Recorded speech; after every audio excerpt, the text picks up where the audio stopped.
Yo, what's going on, guys? It's Houston Sports Talk back in the video today, and we're going to be talking about an NBA trade. An NBA trade that's kind of useless, doesn't really matter, but I do want to talk about it because this is the first NBA trade of the trade deadline, even though, this is not a trade that really matters, but this is our first trade of a trade deadline that I think is going to be a crazy trade deadline this year. I think we should have a lot of trades, a lot of moves, a lot of players waived, a lot of a lot of players being bought out. And I wanted to talk about the first move of our 2023 NBA trade deadline. So yeah, let's get into it. It's between the Boston Celtics and the San Antonio Spurs.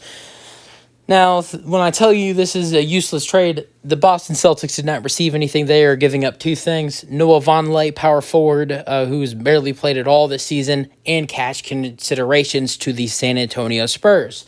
Now, the San Antonio Spurs did waive veteran Georgie Yang, so that's one of those, kind of veteran players who's either waived or bought out that I was talking about, as Georgie Yang, who's averaging 4 points per game this year, has been waived by the San Antonio Spurs for roster space.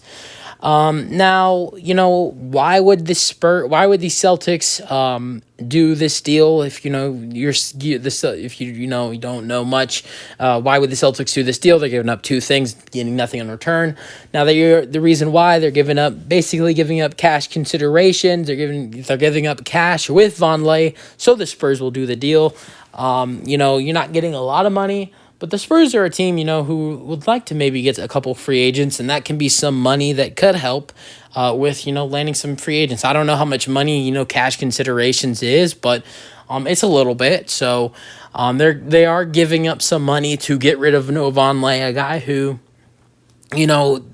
has done pretty much nothing for the Celtics this year. He's been averaging 1.1 points per game. He's, hasn't played much. He's only took 24 shots on the floor, and we're halfway through the season. So he's done nothing, and they're getting a roster spot open. Like I said, there will be some players that will be waived, like Georgie Yang was waived today. I don't know if I could see the Celtics being interested in him, but there will be more players, come February, into middle of February, that will be waived, and or maybe the Celtics have a roster spot open for a trade.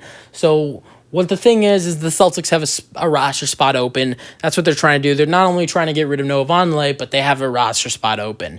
So I think it could be interesting to see where Georgie Yang goes. He doesn't have a big impact on a team, but some teams that could use a veteran impact off the bench could see Georgie Yang as a impact player.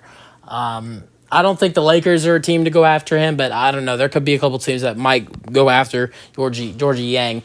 We'll see. I think it could be interesting, but I did want to kind of talk about for a second the first sort of trade of the trade deadline.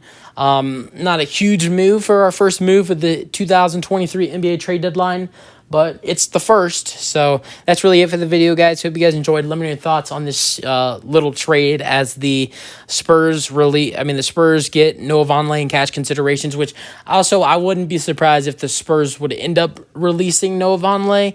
I don't know if I see it happening because the Spurs went ahead and released Georgie Yang, so it kind of makes me think that Noah Vonleh will stay on the roster, sort of, because they would not release Yang if they were gonna keep they would not release Yang if they were gonna release Noah Vonleh.